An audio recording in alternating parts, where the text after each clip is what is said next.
பிதா குமாரன் பரிசுத்தாவியின் நாமத்தினாலே ஆமீன். கர்த்தரின் வாசல்களில் நன்றியதலோடும் அவர் பிரகாரங்களில் துதியோடும் பிரவேசியுங்கள். கர்த்தருக்கு நன்றி செலுத்தி அவர் நாமத்தை சோத்திரியுங்கள். கர்த்தர் நல்லவர், அவர் கிருபை என்றென்றும், அவர் உண்மை தலைமுறை தலைமுறைக்கும் உள்ளது. கர்த்தர் உண்டு பண்ணினால் இதிலே களி கூர்ந்து மகிழ கடவோம். நம்மை உண்டாக்கின கர்த்தருக்கு முன்பாக நாம் பணிந்து குனிந்து முழங்காறு படிட கடவோம். வாருங்கள், ஜெபம் செய்வோம்.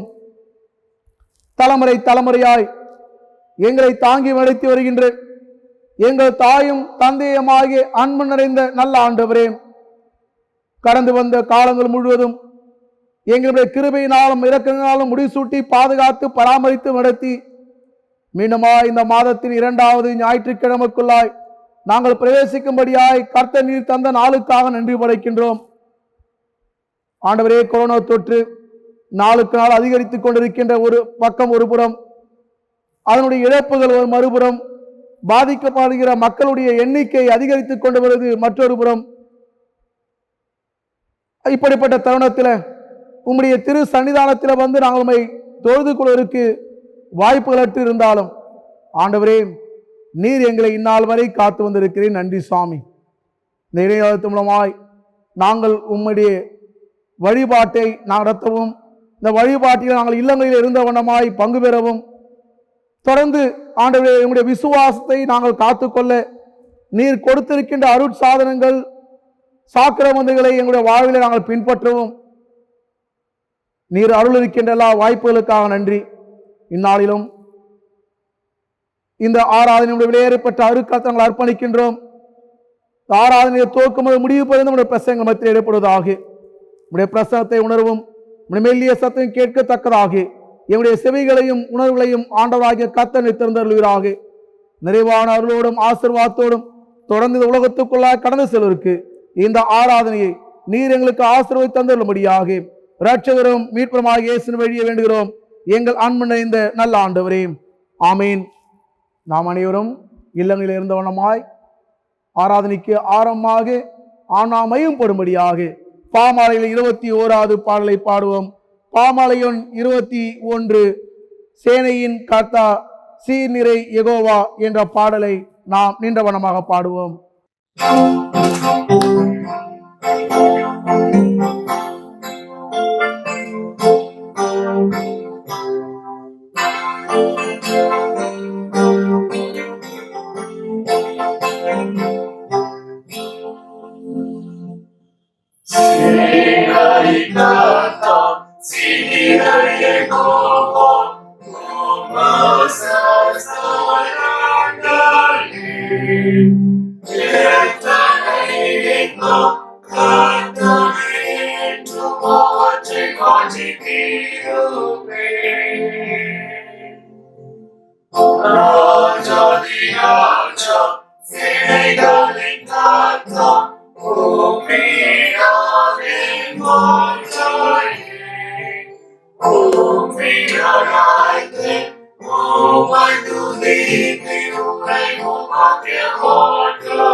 நாம் கடவுளை தொழுவோம்.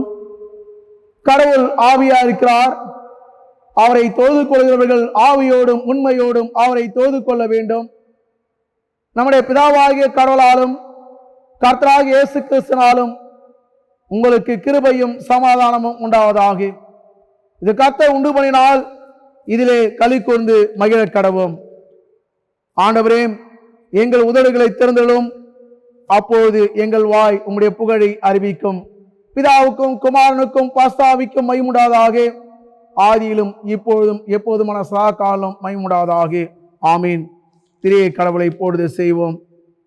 எங்கள் தந்தையாம் கடவுளே, உமது வல்லமையாலும் ஞானத்தாலும் எல்லாவற்றையும் படைத்து உமது குமாரனை எங்கள் இரட்சகராக தரும்படி உலகத்தில் அன்பு கூர்ந்திரேன், உம்மை போற்றுகிறோம்.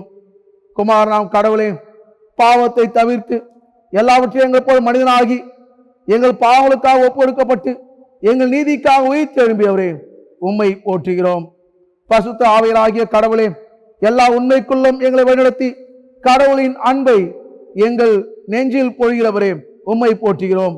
பிதா, குமாரன், பசுத்த ஆவியராகிய கடவுளே, உமக்கே எக்காலமும் எல்லா புகழும் மகிமையும் உண்டாவதாக. ஆமேன். பாவரிக்கை செய்வோம். நமக்கு பாவம் இல்லை என்போமானால் நம்மை நாமே வஞ்சிக்கலாகும். நமக்குள் உண்மை இல்லை, நம்முடைய பாவங்களை நாம் அறிக்கையிட்டால் பாவங்களை நமக்கு மன்னித்து எவ்வித அனிதம் நீங்க நம்ம சுத்திகரிப்பதற்கு அவர் நம்பத்தக்கவரும் நீதியும் உள்ளவர். நான் எழுந்து என் தகப்பனதில் போய், தகப்பனே, பரத்துக்கு விரோதமாகும் உமது பார்வையிலும் பாவம் செய்தேன். இனி உம்முடைய மகன் மகள் என்று சொல்லப்படுவதற்கு நான் பாத்திரன் அல்லன். உம்முடைய கூலிக்காவராக என்னை வைத்துக் கொள்ளும் என்பேன். கடவுள் ராஜ்யம் சமீபத்திருக்கிறது. மனம் திரும்பி சுவிசேஷத்தில் நம்பிக்கை வையுங்கள். நமது பலவீனங்களுக்காக பரிதபிக்க முடியாத பிரதான ஆசாரியர் அமைக்கிறாமல் எல்லாவற்றிலும் நம்மை போல் சோதிக்கப்பட்டும் பாவம் இல்லாத பிரதான ஆசாரியர் நமக்கிருக்கிறார். நாம் அமர்ந்த வண்ணமாகோ முழங்கார் படியிட்டோ இல்லங்களில் இருந்த வண்ணமாய் நம்மை நாமே சோதனை செய்வோமாக. சர்வ வல்லமுள்ள கடவுளத்தில் நாம் நம்முடைய பாவங்களை மனத்தாழ்மையாய் அறிக்கை செய்வோம். இரண்டாம் பாவரிக்கையின் ஜெபத்தை நாம் அனைவரும் சேர்ந்து சொல்லுவோம். எங்கள் தந்தையாம் கடவுளே, நினைவினாலும் வார்த்தையினாலும் செய்கையினாலும் உமக்கு விரோதமாய் பாவம் செய்திருக்கிறோம். முழு மனதோடு நாங்கள் உம்மை நேசிக்கவில்லை. எங்களிடத்தில் நாங்கள் அன்பு கூறுவது போல பிறரிடத்திலும் அயலாரத்தில் நாங்கள் அன்பு கூறவில்லை. எங்கள் மேல் இரக்கமாயிருக்க வேண்டிக் கொள்கிறோம். எங்கள் பாவ அழுக்கை நீக்கி எங்களை சுத்திகரியும். எங்களை குற்றங்களை விட்டுவிட எங்களுக்கு உதவி புரியும். எங்கள் ஆண்டவர் இயேசு கிறிஸ்துவாய் வேண்டிக் கொள்கிறோம் பிதாவே. ஆமீன். சர்வ வல்லமையும் மிகுந்த இரக்கமுள்ள ஆண்டவர் மன்னிப்பையும் பாவ நிவர்த்தியான கட்டளை வாழ்க்கையை சீர்படுத்துவதற்கான காலத்தையும் தமது தூய அவருடைய கிருபையும் தேர்தலையும் நாம் அனைவருக்கும் தந்தவராக. ஆமேன். ஆண்டவரை துதியுங்கள். ஆண்டவர் நாமம் துதிக்கப்படுவதாக. அமருவோம். திருமறை பகுதிகள் படிக்க கேட்போம். வாசிக்க வேண்டிய வேத பாடம் ஆதியாகமம் 2ஆம் அதிகாரம் வசனங்கள் 18 முதல் 25 முடிய. ஆதியாகமம் 2ஆம் அதிகாரம் வசனங்கள் 18 முதல் 25 முடிய. பின்பு தேவனாகிய கர்த்தர், மனுஷன் தனிமையாயிருப்பது நல்லதல்ல, ஏற்ற துணையை அவனுக்கு உண்டாக்குவேன் என்றார். தேவனாகிய கர்த்தர் வெளியின் சகலவித மிருகங்களையும் ஆகாயத்தின் சகலவித பறவைகளையும் மண்ணினாலே உருவாக்கி, ஆதாம் அவைகளுக்கு என்ன பெயரிடுவான் என்று பார்க்கும்படி அவைகளை அவனிடத்தில் கொண்டு வந்தார். அந்தந்த ஜீவ ஜந்துக்கு ஆதாம் எந்தெந்த பெயரிட்டானோ அதுவே அதற்கு பேராயிற்று. அப்படியே ஆதாம் சகலவித நாட்டு மிருகங்களுக்கும் ஆகாயத்து பறவைகளுக்கும் சகலவித காட்டு மிருகங்களுக்கும் பேரிட்டான். ஆதாமுக்கோ ஏற்ற துணை இன்னும் காணப்படவில்லை. அப்பொழுது தேவனாகிய கர்த்தர் ஆதாமுக்கு அயர்ந்த நித்திரையை வரப்பண்ணினார். அவன் நித்திரையடைந்தான். அவர் அவன் விலா எலும்புகளில் ஒன்றை எடுத்து அந்த இடத்தை சதையினால் அடைத்தார். தேவனாகிய கர்த்தர் தாம் மனுஷனில் எடுத்த விலா எலும்பை மனுஷியாக உருவாக்கி அவளை மனுஷனிடத்தில் கொண்டு வந்தார். அப்பொழுது ஆதாம், இவள் என் எலும்பில் எலும்பும் என் மாம்சத்தில் மாம்சமுமாய் இருக்கிறாள். இவள் மனுஷனின் எடுக்கப்பட்டபடியினால் மனுஷி எனப்படுவாள் என்றார். இது நிமித்தம் புருஷன் தன் தகப்பனையும் தன் தாயையும் விட்டு தன் மனைவியோடே இசைந்திருப்பான். அவர்கள் ஒரே மாம்சமாய் இருப்பார்கள். ஆதாமும் அவன் மனைவியுமாகிய இருவரும் நிர்வாணிகளாயிருந்தும் வெட்கப்படாதிருந்தார்கள். வாசிக்க வேண்டிய வேத பாடம் வாசித்தாயிற்று. தேவனே உமக்கே மகிமை உண்டாவதாக. ஆமென். இன்றைக்கான சுவிசேஷ பாடம் பரிசுத்த மத்தேயு எழுதின சுவிசேஷம் 9ஆம் அதிகாரம் வசனங்கள் 3 வரை. பரிசுத்த மத்தேயு 9ஆம் அதிகாரம் 3ஆம் வசனம். அப்பொழுது வேத பாரகர்கள் சிலர், இவன் தேவதூஷணம் சொல்லுகிறான் என்று தங்கள் உள்ளத்தில் சொல்லிக் கொண்டார்கள். இயேசு அவர்கள் நினைவுகளை அறிந்து, நீங்கள் உங்கள் இருதயங்களில் பொல்லாதவைகளை சிந்திக்கிறதென்ன? உன் பாவங்கள் மன்னிக்கப்பட்டது என்று சொல்லுவதோ, எழுந்து நடவென்று சொல்லுவதோ எது எளியது? பூமியிலே பாவங்களை மன்னிக்க மனுஷகுமாரனுக்கு அதிகாரம் உண்டு என்பதை நீங்கள் அறிய வேண்டும் என்று சொல்லி திமிர்வாதக்காரனை நோக்கி, நீ எழுந்து உன் படுக்கையை எடுத்துக்கொண்டு உன் வீட்டிற்கு போ என்றார். பாடம் முடிந்தது. கிறிஸ்துவே உமக்கே சோத்திரம் உண்டாவதாக. கிறிஸ்துவில் பிரியமானவர்களே, உங்கள் யாவரையும் மீண்டுமாக இயேசு கிறிஸ்தான திருப்பெயரிலே அன்போடு கூட வாழ்த்துகிறோம். இந்நாளிலும் கர்த்தருடைய வார்த்தையை நம்மோடு கூட பகிர்ந்து கொள்ளும்படியாக அருள் திரு கிறிஸ்தவர் ரத்னசாமி ஐயாவை அன்போடு கூட அழைக்கின்றோம். அவர்கள் நம்முடைய சென்னை பேராயத்தில் தொடர்புத்துறை இயக்குநராகவும் ராயபுரம் உலக மீட்பர் ஆலயத்தினுடைய ஆயராகவும் அவர்கள் பணியாற்றி கொண்டு வருகிறார்கள்.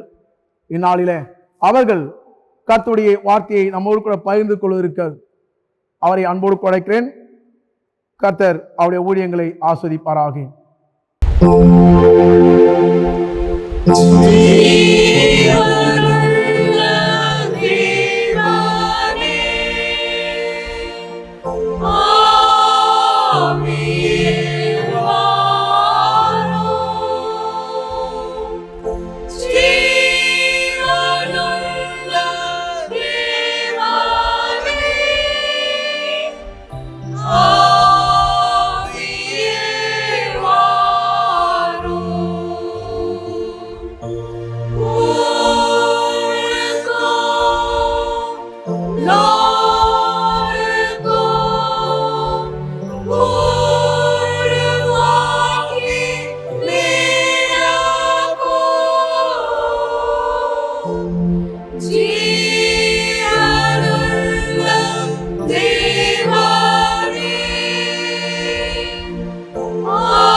ஆகஸ்ட் மாதம் 2ஆம் ஞாயிறு.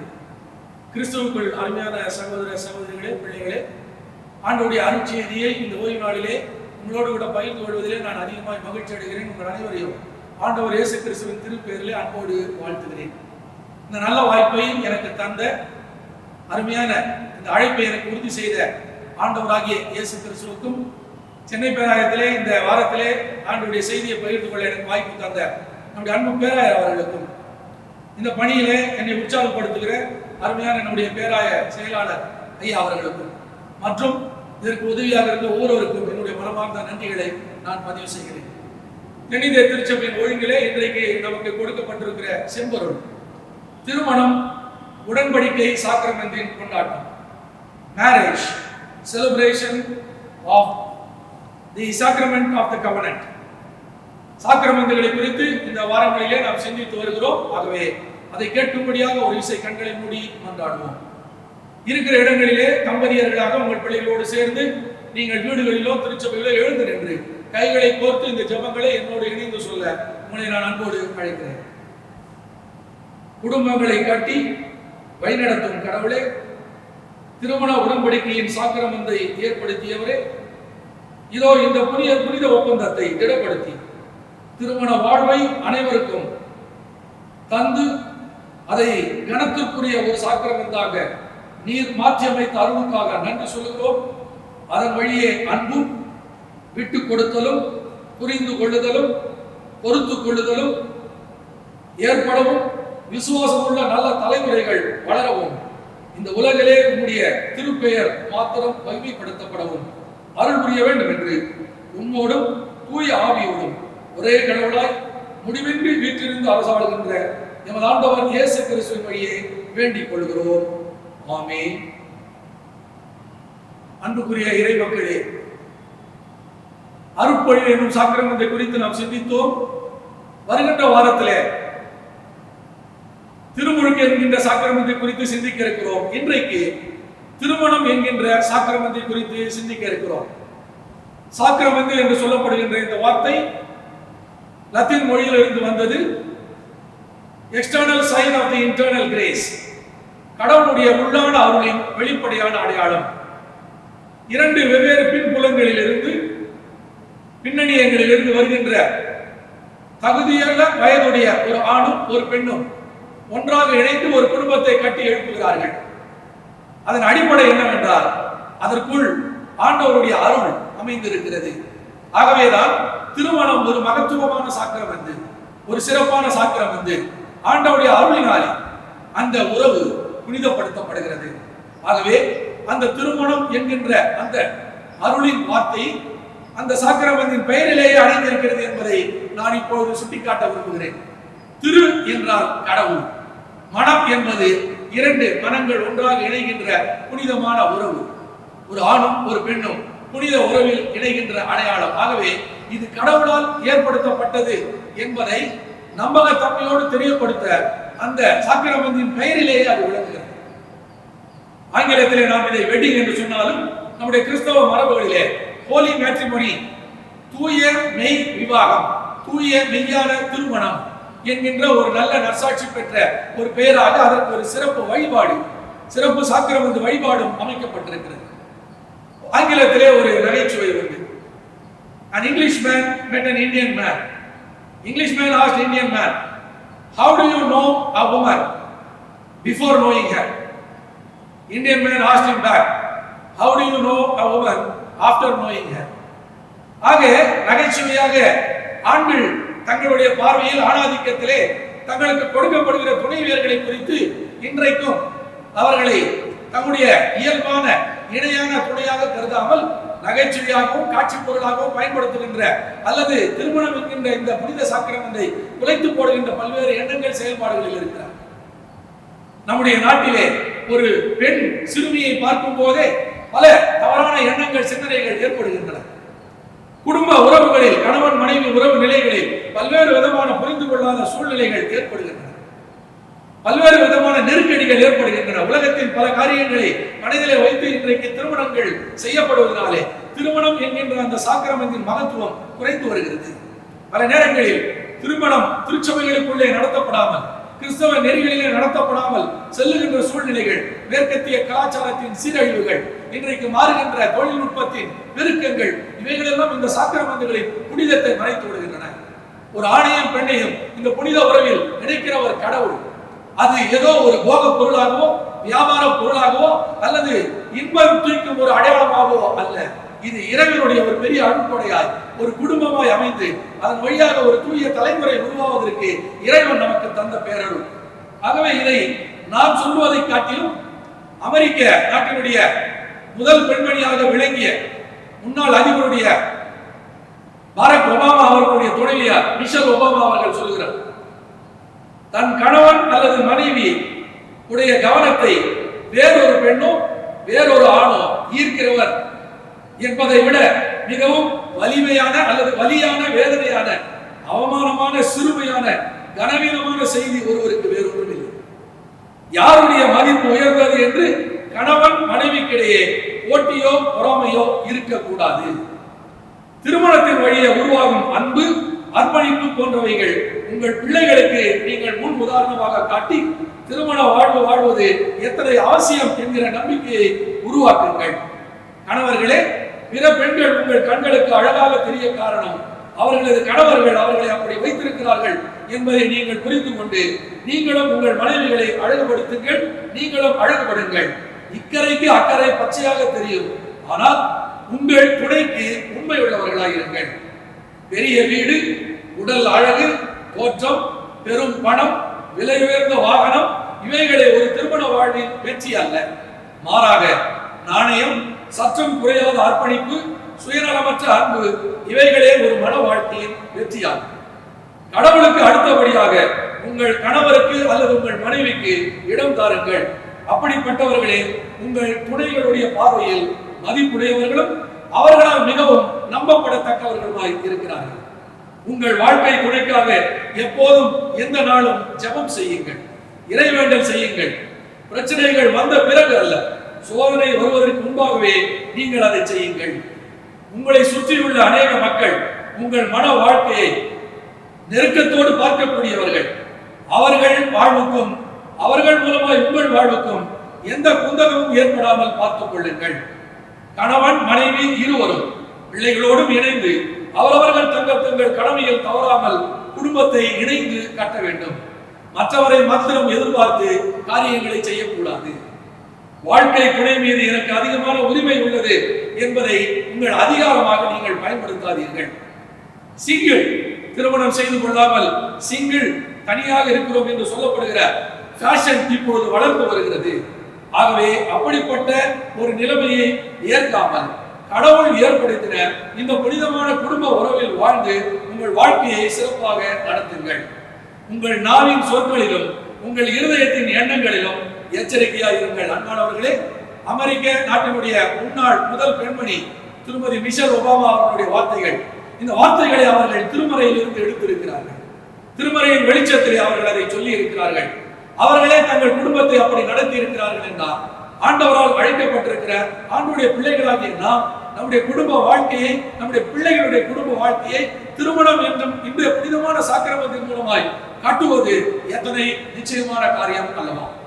ஆகவேதான் திருமணத்தை ஒருவரும் அற்பமாய் எண்ணி யோசனையின்றி செய்யாமல் கருத்தோடும் ஜெபத்தோடும் திருமணம் ஏற்படுத்தப்பட்டிருக்கும் நோக்கங்களை சிந்தித்து செயல்படுத்துவது அவசியம் என்பது நாம் பயன்படுத்துகிற இந்த இறை வழிபாட்டு நூலின் முகவுரையில் சொல்லப்பட்டிருக்கிறது. பலர் என்னிடத்திலே கேட்பார்கள், ஐயா, இந்த முகவுரையை நாம் ஏன் வாசிக்க வேண்டும்? நாங்கள் எல்லாம் அற்பமா எண்ணி யோசனை என்றா செய்கிறோம், அதை ஏன் நீங்கள் சேர்க்கிறீர்கள் என்று இந்த செய்தியின் முடிவிலே சொல்கிறேன். பல அற்பமான காரியங்களுக்காக நம்முடைய பிள்ளைகளுடைய குடும்ப வாழ்க்கையை நாம் கட்டி அந்த வாழ்க்கையை தொலைத்து விடுகிறோம். ஒரு அதிர்ச்சியான செய்தி என்னவென்றால், நீதிமன்றங்களில் இருக்கிற குடும்ப நீதிமன்றங்களில் இருக்கிற வழக்குகளில் பாதி வழக்குகள் கிறிஸ்தவ குடும்பங்களின் வழக்குகளா இருக்கின்றன. இதை நான் ஆரம்பத்திலேயே ஏன் சொல்கிறேன் என்றால், பிரியமானவர்களே, குடும்பம் திருமணம் என்னும் சாக்கிரமத்தின் மூலமாய் கடவுளை மையமாக வைத்து கட்டப்படுகிற குடும்பம் தான் மிகச்சிறப்பான ஒரு குடும்பமாக இருந்து அது திருச்சபைகளின் சமுதாயத்தின் பிரச்சனைகளை தீர்த்து முன்மாதிரியான குடும்பமாக இருக்கும். இன்றைக்கு 4 திருமறை பகுதிகள் நமக்கு சிந்தனைக்கு கொடுக்கப்பட்டிருக்கின்றன. அதன் அடிப்படையிலே 4 வசனங்களை சொல்லி நான் முடிக்கிறேன். முதலாவது நான் குறிப்பிடுகின்ற வசனம் தொடக்க நூல் 2ஆம் அதிகாரம் 18ஆம் வசனம். Genesis chapter 2 verse 18. பின்பு ஆண்டவராகிய கடவுள், மனிதன் தனிமையாக இருப்பது நல்லது அன்று, அவனுக்கு தகுந்த துணையை உண்டாக்குவேன் என்றார். The sacrament of marriage can be a celebration of the covenant only when it is instituted by God. இது ஒரு தெய்வீக உடன்படிக்கை, திருமணத்தை கடவுள் ஏற்படுத்தின உடன்படிக்கை என்று நாம் நிச்சயமாய் முழுவதுமாய் நம்பி அதிலே நம்முடைய வாழ்க்கையை அமைத்தால் அன்றி அது ஒரு கொண்டாட்டமாக இருக்காது. அதை யார் வேண்டுமானாலும் நமக்கு முன்குறிக்கலாம், எந்த உறவுகளை வேண்டுமானாலும் நம்ம அதில் இணைக்கலாம். ஆனால் இதை ஏற்படுத்தியவர் கடவுள். கடவுள் ஆணையம் பெண்ணையும் படைத்தார். இது முதல் ஒருவர் தன் மனைவியோடு இசைந்திருப்பார், கணவரோடு இசைந்திருப்பார். இந்த வாசகங்களை நம்முடைய திருமண வழிபாட்டில் வாசிக்கிறோம். அந்த வழிபாடு முழுவதும் இது கடவுள் ஏற்படுத்தின புனிதமான உறவு சாக்கிரமம் என்று சொல்கிறது. ஆகவே தொடக்க நூல் 2:18 படி the sacrament of marriage is only instituted by God. ஆகவே நான் முதலில் சொல்ல வருகிற குறிப்பு, இது ஒரு தெய்வீக உடன்படிக்கை, இது இறைவனின் உடன்படிக்கை. இறைவனின் உடன்படிக்கையாக இருந்தால் அன்றி இதை நாம் கொண்டாட முடியாது. இதுல வேறு யாராவது, கணவன் சில நேரத்தில் கிளைம் பண்ணுவார், மனைவி சில நேரத்தில் கிளைம் பண்ணுவார், பெற்றோர்கள் கிளைம் செய்வார்கள், உறவினர்கள் செய்வார்கள், நல்லது. ஆனால் இந்த கிளைம் எல்லாம் கடவுளுக்கே சேரும். அவர்தான் நம்மை இணைத்திருக்கிறார். அவரை மையப்படுத்தி கணவனும் மனைவியும் பிள்ளைகளும் குடும்பத்தினரும் தங்கள் வாழ்க்கையை அமைத்துக் கொண்டார், தங்கள் பிள்ளைகளுடைய வாழ்க்கையை அமைத்தால் அந்த சாக்கிரம் வந்து ஒரு புனித சாக்கிரமத்தாக கொண்டாட்டமாக இருக்கும். நான் 2வது குறிப்பிடுகிற வசனம் 2வது திருமறை பாடமாக சொல்லப்பட்ட எபிரேயர் 13ஆம் அதிகாரத்தில் 4ஆம் வசனம். திருமணத்தை அனைவரும் உயர்வாக மதியுங்கள், மணவரை படுக்கை மாசுராமல் இருக்கட்டும், காமுகரும் விபச்சாரத்தில் ஈடுபடுவோரும் கடவுளின் தீர்ப்புக்கு ஆளாவர். The sacrament of marriage according to Hebrews chapter 13 verse 4 is, can only be a celebration only when it is a holy matrimony. இது ஒரு தூய திருமணம், பரிசுத்த மெய் விவாகம் ஆண்டவருடைய திருமுன்னிலையில் நடைபெற்றிருக்கிறது. இது இறைவனின் உடன்படிக்கை. இரண்டாவதாக இது பரிசுத்தத்தின் உடன்படிக்கை, தூய்மையின் உடன்படிக்கை. ஒரு பெண்ணை இச்சையோடு பார்க்கிறவர் அவரோடு விபச்சாரம் செய்கிறவர் என்று ஆண்டவர் இயேசு உணர்த்துகின்றார். ஆகவே நமக்கு ஆண்டவர் கொடுக்கின்ற கணவனோ மனைவியோ அந்த துணைதான் வாழ்க்கையில் நமக்கு இறைவன் தந்த ஒரே துணை. நம்முடைய பார்வையில், உடல் பார்வையிலும் உள்ளத்தின் பார்வையிலும் இந்த சாக்கிரமத்தை புனித உறவாக நாம் மதிக்க வேண்டும். இன்றைக்கு கெட்டுப்போன ஒரு சமுதாயத்தில் நாம் வாழ்ந்து வருகிறோம். நம்முடைய பிள்ளைகள் பல்வேறு கவர்ச்சிகளில் அடிபட்டு கிடக்கிறார்கள். அவர்களுக்கு வாழ்க்கை துணை தேடும் போது இது ஒரு புனிதமான துணையா என்று தேட நாம் விரும்பவில்லை. அதை நாம் தவறிவிட்டு விடுகிறோம். ஆகவே பிரியமானவர்களே, எபிரேயர் 13ஆம் அதிகாரத்தின் 4வது வாக்கு சொல்லுகிறபடி அது ஒரு புனித உறவு. யாரையாவது மனைவியை தகுந்த காரணத்தினால், வேசித்தன காரணத்தினால் விலக்கி விடலாமா? ஆண்டவர் சொல்லுகிறார், மோசே தன்னுடைய மன கடினத்தினால் இதை சொன்னார். அப்படி வேசித்தனம் செய்யவும் கூடாது. 1 கொரிந்தியர் 7:14 பவுல் சொல்லுகிறார், அவிசுவாசியான புருஷன் தன் மனைவியால் பரிசுத்தமாக்கப்படுகிறார். நம்பிக்கை இல்லாத அவிசுவாசியான மனைவி தன் கணவனால் பரிசுத்தமாக்கப்படுகிறார். இல்லாவிட்டால் உங்கள் பிள்ளைகள் அசுத்தமாக இருக்கும். இப்போது அவைகள் தூய்மையாக்கப்பட்டிருக்கின்றன. கடவுள் அனுமதிக்கிற ஒரே தூய்மையான ஒரு உறவு. நம்முடைய நாட்டில் ஒரு பழமொழி உண்டு, கல்லானாலும் கணவன், புல்லானாலும் புருஷன். இன்னைக்கு கல்லானாலும் கணவன், புல்லானாலும் புருஷன் போல கணவர்கள் டாஸ்மாக் கடைகளில் இருக்கிறார்கள். பல குடும்பங்கள் சிதைந்து வருகின்றன. அந்த ஒரு போதை மாத்திரமல்ல, பல்வேறு விதமான போதைகள் ஆண்களுக்கும் பெண்களுக்கும் வந்து விடுவதனாலே குடும்பத்தின் புனித உறவு சிதைக்கப்படுகிறது. நம்முடைய வளர்கின்ற பிள்ளைகள் நம்முடைய குடும்பத்தில் ஏற்படுகிற சண்டைகள், சச்சரவுகள், கவர்ச்சிகள், ஆபாசங்கள், பல்வேறு காரியங்களை பார்த்து இந்த சமூகத்திலும் பார்த்து கெட்டு போகின்ற நிலைமைகளை நாம் பார்க்கிறோம் பிரியமானவர்களே. ஆகவே இது இறைவனின் உடன்படிக்கை, அப்பொழுதுதான் அது கொண்டாட்டமாக இருக்கும். இது ஒரு புனிதமான உடன்படிக்கை, அப்பொழுதுதான் இது கொண்டாட்டமாக இருக்கும். மூன்றாவது நான் குறிப்பிடுகின்ற வசனம், நற்செய்தி பாடமாக வாசிக்க கேட்கின்ற மத்தேயு 19ஆம் அதிகாரத்தின் 5ஆம் வசனம். இயேசு மேலும் சொல்கிறார், இதனால் கணவன் தன் தாய் தந்தையை விட்டு தன் மனைவியுடன் ஒன்றித்திருப்பார், இருவரும் ஒரே உடலாய் இருப்பர். இனி அவர்கள் இருவர் அல்ல, ஒரே உடல். எனவே கடவுள் இணைத்ததை மனிதர் பிரிக்காதிருக்கட்டும். கடவுள் இணைக்கிறார் என்பது இந்த வசனத்தில் இருக்கிறது. அதே நேரத்தில் மனிதர் பிரிக்காமல் ஈருடல் ஓர் உயிர். இது ஒரு அன்பின் உடன்படிக்கை. It is a sacrament of love, mutual love, sacrificial love. ஒரு தியாகத்தின் அன்பிலே, ஒரு விட்டு கொடுத்தலின் அன்பிலே, ஒரு புரிந்து கொள்ளுதலின் அன்பிலே. 1 கொரிந்தியர் 13:4 முதல் பவுலடிகளார் சொல்வது போல, சகலத்தையும் தாங்கும், சகலத்தையும் நம்பும், சகலத்தையும் சகிக்கும், சகலத்தையும் விசுவாசிக்கும். அன்பு ஒரு காலம் ஒழியாது. எந்த சூழ்நிலையிலும் எப்போதும் மாறாத அகாபே என்று சொல்லுகிற தெய்வீக அன்பிலே கட்டப்பட்ட கான்ஜுகல் லவ் மாத்திரம் அல்ல, உடல் அளவில் ஏற்படுகின்ற கவர்ச்சி அல்ல, புற தோற்றத்தில் அழகில் ஏற்படுகின்ற கவர்ச்சியால் வருகின்ற அன்பு இல்லை, பொருளாதார வளர்ச்சியில் ஏற்படுகின்ற அன்பு இல்லை, ஸ்டேட்டஸில் வருகின்ற அன்பு இல்லை. அவைகளெல்லாம் மறைந்து போகும். இறைவன் தந்த அந்த தியாக அன்பு. எபேசு நிருபத்துக்கு பவுல் இப்படி குறிப்பிடுகிறார், இது நான் கிறிஸ்துவை பற்றியும் சபையை பற்றியும் சொல்கிறேன். கிறிஸ்துவுக்கும் திருச்சபைக்கும் உள்ள உறவையே பவுல் அடிகளார் கணவன் மனைவிக்குள்ள உறவாக சொல்லுகிறார் என்றால் எப்படிப்பட்ட தெய்வீக அன்பு என்பதை பாருங்கள். 3 குறிப்புகளை உங்கள் இடத்தில் சொன்னேன். திருமணம் என்கின்ற சாக்கிரம் எப்போது கொண்டாட்டமாக இருக்கும் என்றால் அது இறைவனின் உடன்படிக்கை என்ற நம்பிக்கை நமக்கு இருந்து அதிலே நாம் இதை உருவாக்கும் போது அது ஒரு புனிதமான உடன்படிக்கை. the only allowed purified relationship between a man and a woman. அப்படி இருக்கும் போதுதான் அது கொண்டாட்டமாக இருக்கும். அதே போல தியாகமான விட்டு கொடுக்கின்ற அன்பிலே, மாறாத தெய்வீக அன்பிலே இருந்தால்தான் அது அப்படிப்பட்டதாக இருக்கும். ஒரே ஒரு கருத்தை நான் சொல்லி முடிக்கிறேன். முறையாக வாசிக்க வேண்டிய இன்றைக்குரிய சங்கீதம் 127 3ஆம் வசனம். இன்னைக்கு நிறைய பேர் பிள்ளைகள் பெறுவதற்காகவே திருமணம் செய்கிறார்கள். அது ஒரு அஜெண்டா. வாரிசு வரணும், பிள்ளைகள் கர்த்தரால் வரும் சுதந்திரம், கர்ப்பத்தின் கனி அவரால் கிடைக்கும் பலன். உண்மைதான். ஆனால் அந்த சுதந்திரம் என்கிற வார்த்தைக்குரிய பொருள் ஆங்கில திருமுறையில் அழகாக இருக்கிறது. ஆஃப்ஸ்பிரிங், கடவுளிடமிருந்து வருகின்ற அருட்கொடை இல்லையா? யாராவது ஒருத்தர் கிஃப்ட் கொடுத்தாருன்னா அது கொடுத்தவருடைய மதிப்பு மரியாதை அதில் இருக்கும். பிள்ளைகள் இறைவன் நமக்கு தந்த அருட்கொடை என்றால் இறைவனுக்குரிய பிள்ளைகளாக நாம் அவர்களை வளர்க்க வேண்டும். அந்த வசனத்தை முதல் வசனத்தோடு தொடர்புபடுத்தி கடவுள் கட்டுகின்ற வீட்டில் இருக்கிற பிள்ளைகள் தான் அருட்கொடை. அம்பரா தோணியில் அம்பில் வில்லை ஏற்றி தீமையை எதிர்த்து போராடுகின்ற பிள்ளைகள் தான் ஆண்டவருடைய அருட்கொடைகளாக இருக்கும். நம்முடைய பிள்ளைகளையும் ஆண்டவருடைய பிள்ளைகளாக உருவாக்கி அவர்களுக்கும் ஆண்டவருக்கு பிரியமான குடும்பங்களை நாம் கட்ட வேண்டும். பிஃபோர் ஐ கன்க்ளூட், இன்றைக்கு பல திருமணங்கள் அந்த புனிதத்தை இழந்து விடுவதற்கு காரணங்களை சொல்லி முடிக்கிறேன்.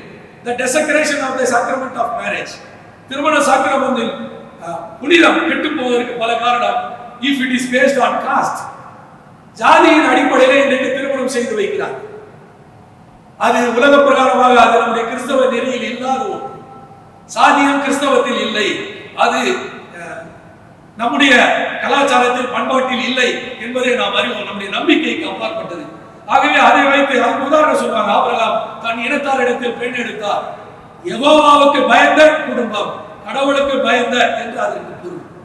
அப்படித்தானே அன்றி அவர் தன்னுடைய இனத்தார் என்றால் தன்னுடைய ஜாதியில் பெண் எடுத்தார் என்று பொருள் இல்லை.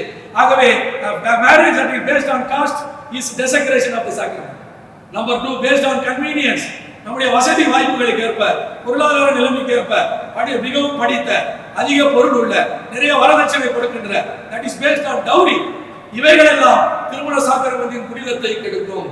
And also marriage based on auspicious days, நல்ல நாள், நல்ல மனிதர், தலைவர் ஒருவருக்காக சில பேர் தலைவர் ஊர்ல வருகிறார், 100 கல்யாணம் நடத்துவாங்க. நம்ம ஆட்களும் அந்த கல்யாணத்தில் போய் ஒரு ஜோடியை சேர்ப்பாங்க.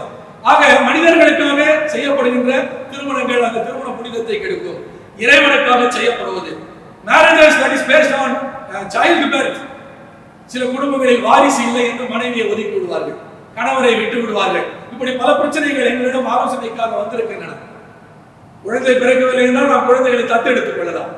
வாரிசு இல்லை என்கிறதற்காக குடும்ப உறவுகளின் புனிதத்தை நாம் கெடுக்க முடியுமா? ஆகவே இப்படி உலகத்தின் பல்வேறு விதமான கவர்ச்சிகள், பொலிட்டிக்கல் இன்ஃப்ளூயன்ஸ், பல்வேறு சூழ்நிலைகளின் மத்தியில குடும்பத்தின் திருமண சாக்கிரமத்தின் புனிதத்தை நாம் கெடுக்காமல் இறை பக்தி நெறியில், இது இறைவனால் ஏற்படுத்தப்பட்ட உடன்படிக்கை, இது பரிசுத்தமான வாழ்க்கையின் உடன்படிக்கை, இது அன்பின் விட்டுக் கொடுத்தலின் தியாக அன்பின் உடன்படிக்கை என்கிற அடிப்படையில் கணவன் மனைவி உறவும் அதன் அடிப்படையில் திருமண சாக்கிரமத்தும் அவருடைய வாழ்க்கையும் கட்டப்பட்டார். பிள்ளைகளும் உண்மையாகவே கடவுளுடைய சுதந்திரமாக கடவுளுடைய அருட்கொடைகளாக இருப்பார்கள். பிள்ளைகளையும் பக்தியுள்ள துணை தேவை, நல்ல பண்புள்ள துணை தேவை என்கிற அடிப்படையில் நீங்கள் கட்டுங்கள். ஆண்டவர் உங்களை ஆசீர்வதிப்பாராக. ஆமென். ஆண்டவருடைய சத்திய வார்த்தைகளை கேட்ட நாம் அனைவரும் எழுந்து நின்று நம்முடைய பற்றுறுதியை அப்போஸ்தலர் பற்றுறுதி மூலமாய் உறுதி செய்வோம். வானத்தையும் பூமியும் படைத்த சர்வ வல்லமையுள்ள பிதாவாகிய கடவுளை விசுவாசிக்கிறேன். அவருடைய ஒரே குமாரனாகிய நாதர் இயேசு கிறிஸ்துவை விசுவாசிக்கிறேன். அவர் பரிசுத்த ஆவினாலே கன்னிமரியாத்தில் உற்பத்தி பிறந்தார். பொந்தி பிலாத்தின் காலத்தில் பாடுபட்டு சிலுவையில் அறையுண்டு மரித்து அடக்கம் பண்ணப்பட்டு பாதாளத்தில் இறங்கினார். 3ஆம் நாள் மரித்தோரிலிருந்து எழுந்தருளினார். பரமத்துக்கேறி சர்வ வல்லமையுள்ள பிதாவாகிய தேவனுடைய வலது பாசத்தை வீற்றிருக்கிறார். அவரிடத்திலிருந்து உயிரோரையும் மருத்துவரை நியாயத்திற்கு வருவார்.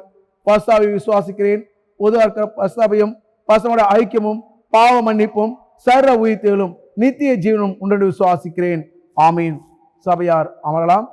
திருச்சபைக்கான அறிவிப்புகளை நம்முடைய செயலரையா அவர்கள் கூற நாம் கேட்போம். ஆண்டவராகிய இயேசு கிறிஸ்துவின் நாமத்தினாலே திருச்சபையார் அனைவருக்கும் குருசேகர குழுவின் சார்பில் வாழ்த்துக்களை தெரிவித்துக் கொள்கிறோம். இன்று தேவ செய்தி அளித்த அருட்திரு கிறிஸ்டபர் ரத்தினசாமி ஐயா அவர்களுக்கு சபையின் சார்பில் நன்றியை தெரிவித்துக் கொள்கிறோம். சபையார் உங்களது சந்தா உரைகளை நமது ஆலயத்தில் உள்ள உண்டியலில் கொண்டு வந்து படைக்குமாறு கேட்டுக்கொள்கிறோம்.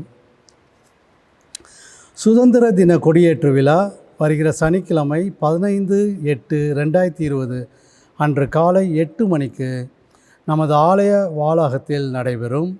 வர விரும்பும் சபையார் அரசாங்க சட்ட திட்டங்களுக்கு உட்பட்டு வந்து பங்கு பெறும்படி கேட்டுக்கொள்கிறோம். வருகிற சனிக்கிழமை 15/8/2020 அன்று நமது பெண்கள் ஐக்கிய சங்கத்தினரால் வீராணத்தூரில் கட்டப்பட்ட வீராணத்தூர் ஆலய இறை ஒப்படைப்பு நமது அன்பு பேராயர் பேரரு திரு ஜார்ஜ் ஸ்டீஃபன் அவர்கள் இணையதளத்தின் மூலமாக இறை ஒப்படைப்பு செய்து நமது பேராயத்தின் பெண்கள் ஐக்கிய சங்கத்தின் தலைவியும் சிஎஸ்ஐ சினாட் தமிழ் பேராயங்களின் பெண்கள் ஐக்கிய சங்க தலைவியுமான திருமதி யமுனா ஜார்ஜ் ஸ்டீஃபன் அவர்கள் திறந்து வைப்பார்கள். 15/8/2020 அன்று வீராணத்தூர் ஆலயத்திற்கு வர விரும்பும் சபை மக்கள் அரசாங்க சட்ட திட்டங்களுக்கு உட்பட்டு இ-பாஸ் பெற்று உங்களது சொந்த வாகனங்களில் வர வேண்டும். இ-பாஸ் பெற்று வருபவர்கள் 4 நாட்களுக்கு முன்னதாக செயலரிடம் உங்களது பெயர்களை பதிவு செய்யுமாறு கேட்டுக்கொள்கிறோம். இந்த வாரம் திருமண நாள், பிறந்த நாட்களை கொண்டாடுபவர்களை திருச்சபையின் சார்பில் வாழ்த்துகிறோம். கிறிஸ்துவ பிரியமானவர்களே, மீண்டுமாய் உங்களுக்கு அன்பின் வாழ்த்துக்களை நான் தெரிவித்துக் கொள்கிறேன். சிறப்பாக நம்முடைய பெண்கள் ஐக்கிய சங்கத்தின் மூலமாய் மத்திய வட்டாரத்தில் வீராணத்தூர் என்ற திருச்சபை கட்டுமான பணிக்கு துவங்கும்படியாக நம்முடைய திருச்சபையிலே பணியாற்றின முன்னாள் ஆயர் அவத்தில் பால் பிரான்சிஸ் மற்றும் இணை ஆயர் அருட்பணி இந்திரா பால் அவர்களுமான கூட்டு முயற்சியோடும் பெண்கள் ஐக்கிய சங்கத்தினுடைய துணையோடும் அங்கே ஒரு ஆலயம் கட்ட ஒழுங்கு செய்யப்பட்டிருந்தது.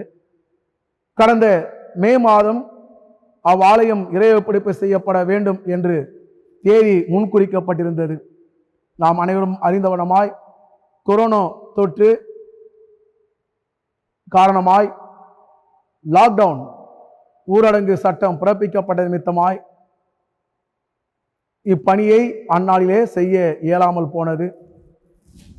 இங்கே உடனடியாய் கடந்த ஜூன் மாதத்திலிருந்து புதிய ஆயராக அடியேன் பொறுப்பேற்ற பிறகு அத்திருச்சபையினுடைய ஆயர் அவர்கள் எனக்கு தொடர்பு கொண்டு ஆலயம் கட்டப்பட்டு விட்டது, அனைத்து பணிகளும் முடிக்கப்பட்டு விட்டது, இறைவப்பிடிப்பு செய்யப்பட வேண்டும், தேதி தீர்மானித்திருந்தோம், ஆனால் கொரோனா தொற்று நிமித்தமாய் செய்ய இயலவில்லை, ஆகவே நீங்கள் வந்து அதை பார்த்துவிட்டு செல்லுங்கள் என்று கேட்டுக்கொண்டார்.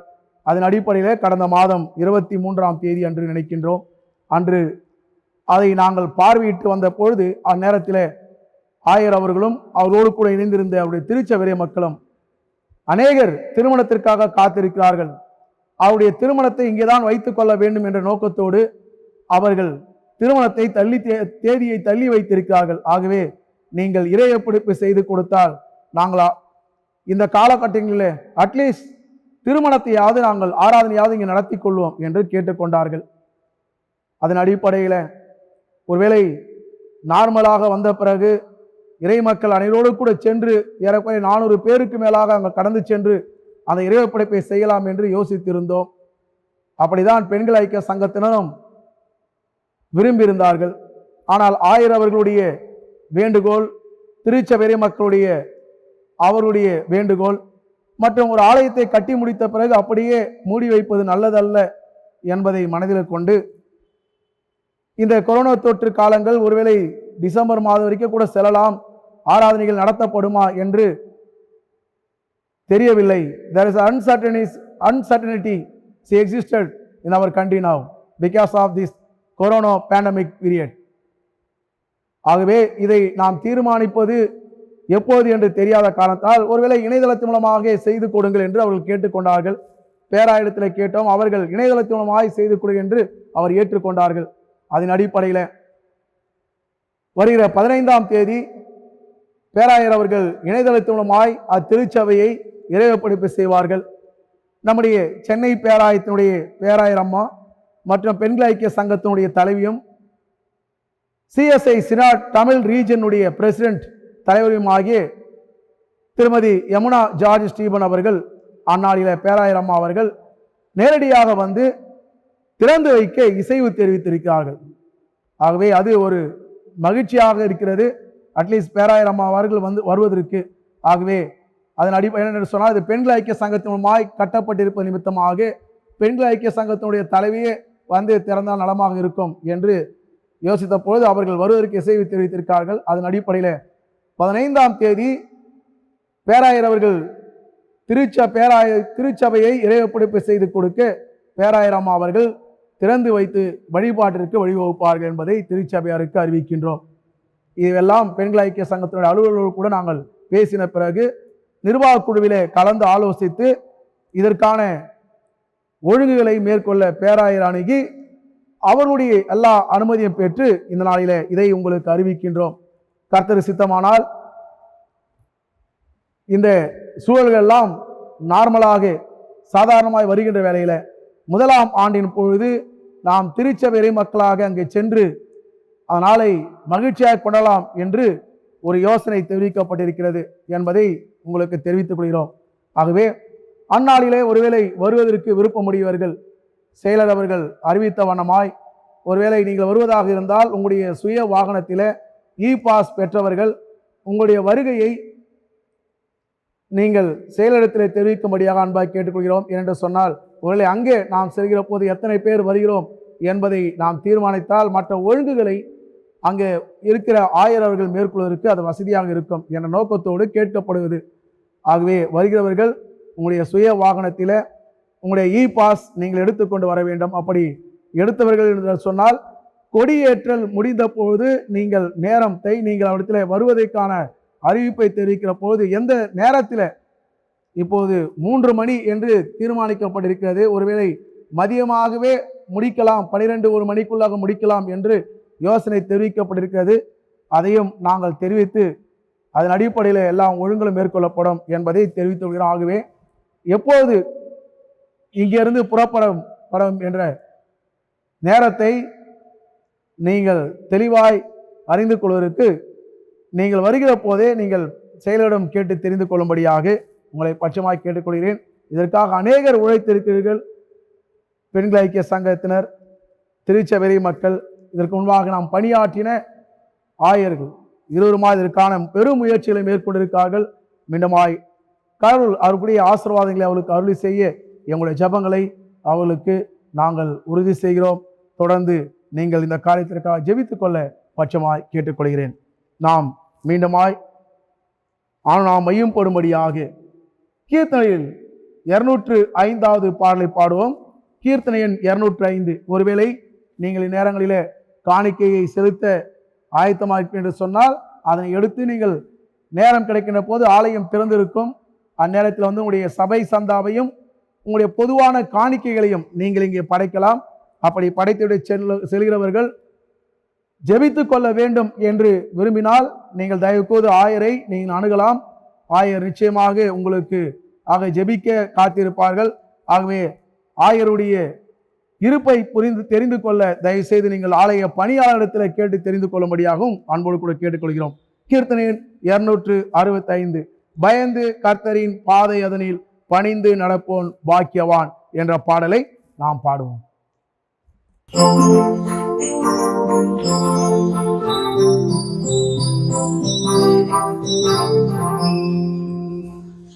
பயந்து கர்த்தரின் பாதை அதனில் பணிந்து நடப்போன் பாக்கியவான். முயன்று உரைத்து பலனையும் முயன்று உரைத்து பலனையும் முடிவில் பாக்கியம் மேன்மை காண்பான். பயந்து கர்த்தரின் பாதை அதனில் பணிந்து நடப்போன் பாக்கியவான்.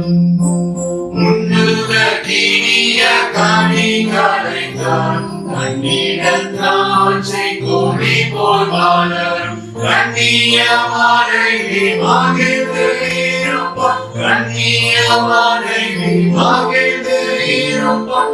எண்ணரும் நலங்கள் இல்லத்தில் புரிவான். பணிந்து கர்த்தரின் பாதை அதனில் பணிந்து நடப்போன் பாக்கியவான்.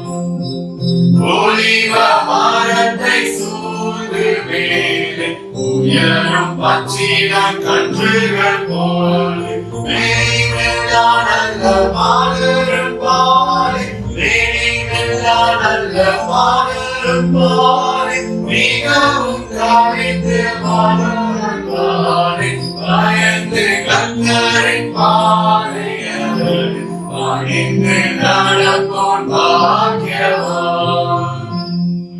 கர்த்தரும் வீட்டை கட்டாவிடில்லாதே கட்டுவோர் முயற்சி வீணாமணியினை. கர்த்தரால் வரும் சுதந்திரம் பிள்ளை பிள்ளைகள் கர்த்தரால் வரும் சுதந்திரம் பிள்ளைகள் கற்பத்தின் காணியும் கர்த்தரின் கிருபை பயந்து கர்த்தரின் பாதையாளர் பணிந்து நடப்போன் பாக்கியவான்.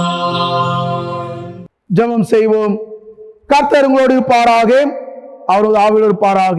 கர்த்தாவே எங்களுக்கு இறங்கும், கிறிஸ்துவே எங்களுக்கு இறங்கும். கர்த்தாவே எங்களுக்கு இறங்கும். சேர்ந்து சொல்லுவோம். பரமண்டங்களில் இருக்கிற எங்கள் பிதாவே, உம்முடைய நாமம் பரிசுத்தப்படுவதாக, உம்முடைய ராஜ்யம் வருவதாக, உம்முடைய சித்தம் பரமத்திலே செய்யப்படுவது போல பூமியிலும் செய்யப்படுவதாக. அன்றுள்ள எங்கள் அப்பத்தை எங்களுக்கு இன்று தாரும்.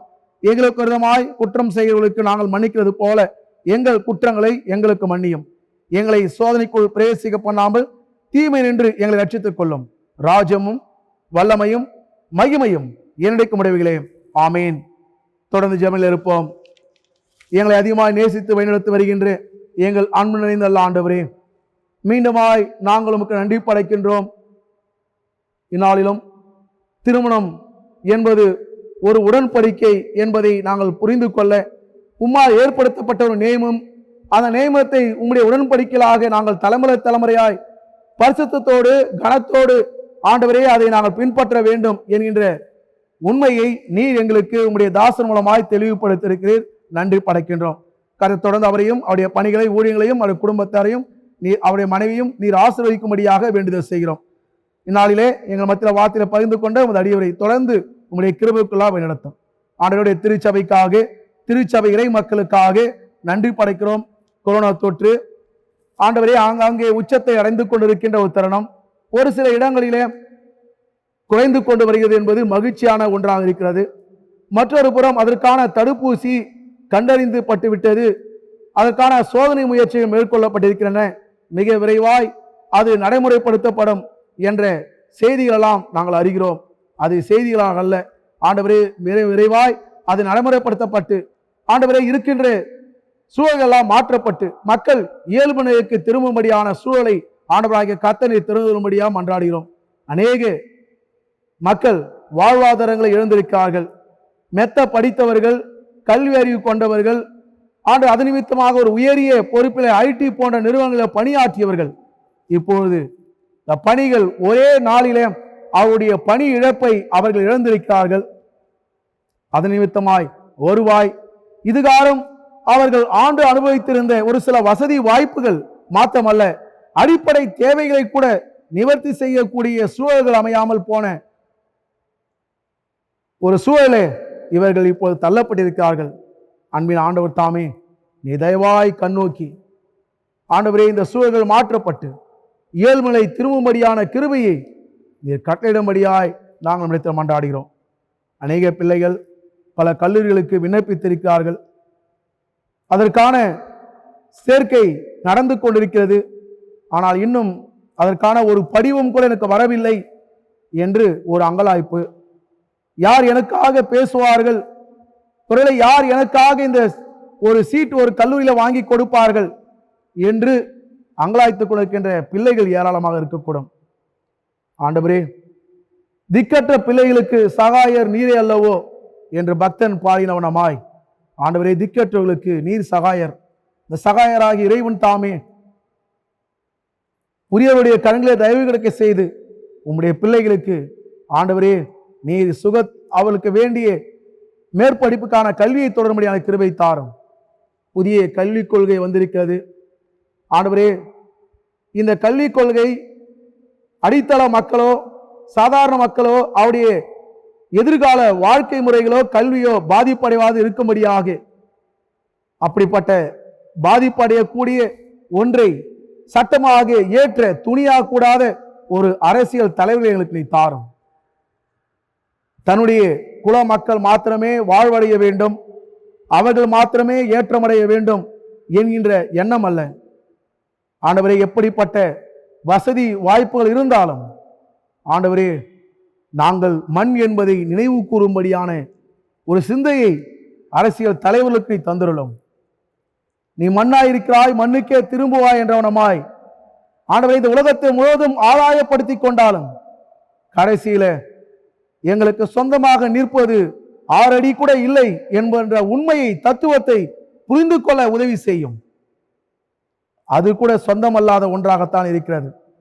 அதற்கும் சொந்தம் கொண்டாட மற்றொருவன் பின் வருவான் என்கின்ற பேருண்மையை புரிந்து கொள்ள உதவித்தாரும்.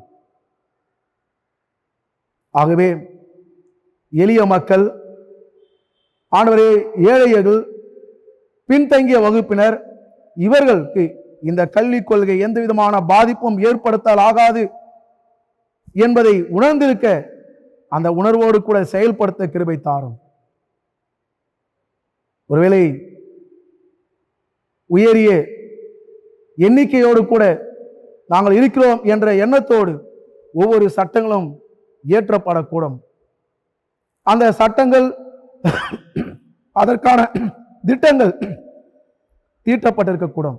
அதுவல்ல சாமி, நீர் சொன்னவனமாய் இந்த சிறியரில் நீர் இவளுக்கு என்ன செய்தீர்களோ அதை எனக்கே செய்தீர்கள் என்ற உண்மையை உணர்ந்திருக்கின்ற அரசியல் தலைவர்களாக, அதிகாரிகளாக, அரசியல் தலைவருக்கு உரிய ஆலோசனை கொடுக்கின்றவர்களாக, உன் சுத்த மனசாட்சியோடு, தூய்மையான இதயத்தோடு, அனைத்து மக்களின் நலன் கருதி எடுக்கப்படுகின்ற திட்டங்களாக செயல்படுத்த உதவித்தாரும். அப்படிப்பட்ட சிந்தையை நம்முடைய தலைவர்களுக்கு தந்தருளும்படியாக வேண்டுகிறோம் சுவாமி. நம்முடைய திருச்சபையில் இருக்கின்ற பெரியவர் முதல் சிறியவர் வரை நம்முடைய கருத்தை அர்ப்பணிக்கின்றோம்.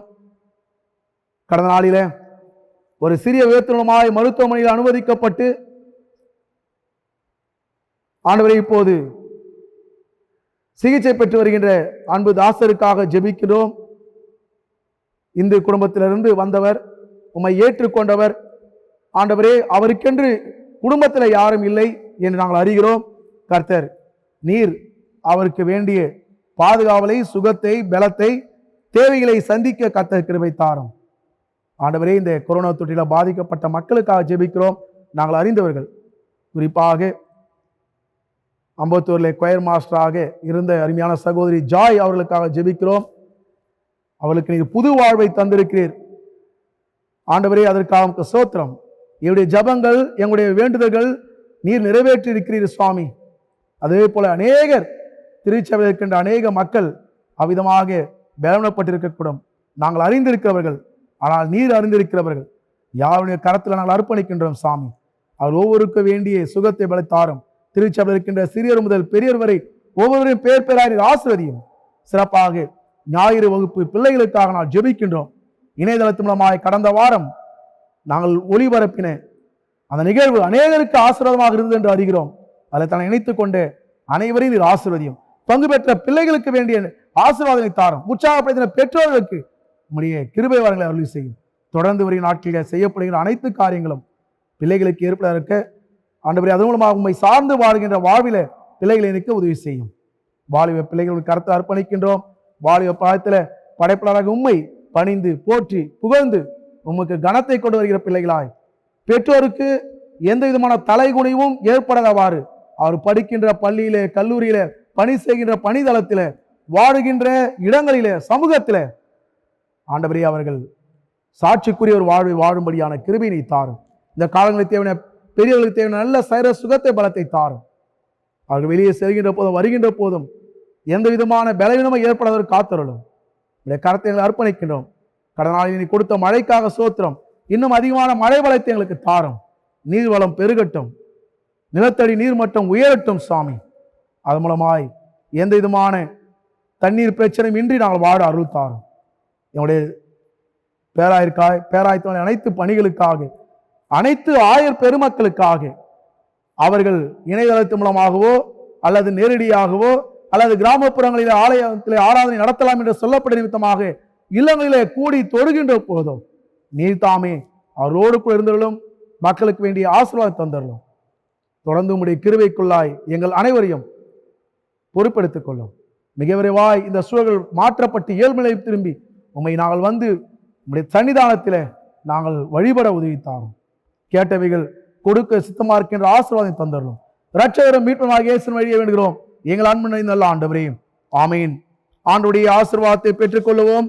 கடவுளுடைய இரக்கமுள்ள கிருபைக்கும் பராமரிப்புக்கும் நாம் யாவரையும், நம்முடைய திருச்சபை குடும்பங்களையும் சிறப்பாய் பல நாளிலே 15ஆம் தேதி இறைப்படுப்பதற்காக காத்திருக்கின்ற திருச்சபை, அதற்காக ஆவலோடு காத்திருக்கிற மக்கள் அதற்காக தம்முடைய பங்களிப்பை கொடுத்த அனைத்து மக்களையும் தாழ்த்து ஒப்படைக்கிறோம். ஆண்டவராகிய இயேசு கிறிஸ்துவின் கிருபை, தாயும் தந்தையுமாகிய கவுடைய அன்பும், தூய ஆவல் அருளும், ஆசீர்வாத வழிநடத்தலும், பாதுகாவலும், பராமரிப்பும் நாம் அனைவரோடு கூட இன்றும் என்றும் சதா காலம் தங்கி தரித்திருப்பதாக.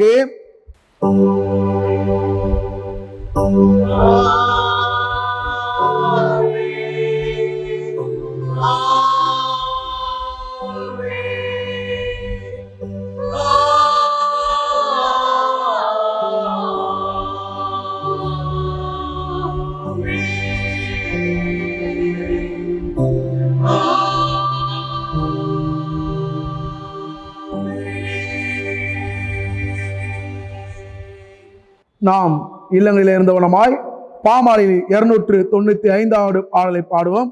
பாமாலையின் 295 அருள் மாறி எங்குமாக பெய்ய அடியேனையும் என்ற பாடலை நாம் பாடுவோம்.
சேர்ந்து சொல்லுவோம்.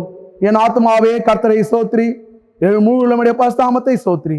என் ஆத்துமாவே கர்த்தரை ஸ்தோத்திரி, அவர் செய்த சகல உபகாரம் மறவாதே. ஆமீன். கர்த்தர் உங்களோடு இருப்பாராக, அவர் இருப்பாராக. சமாதானத்தோடு போய் வாருங்கள், கர்த்தருடைய நாமத்தினாலே. ஆமீன். God bless you.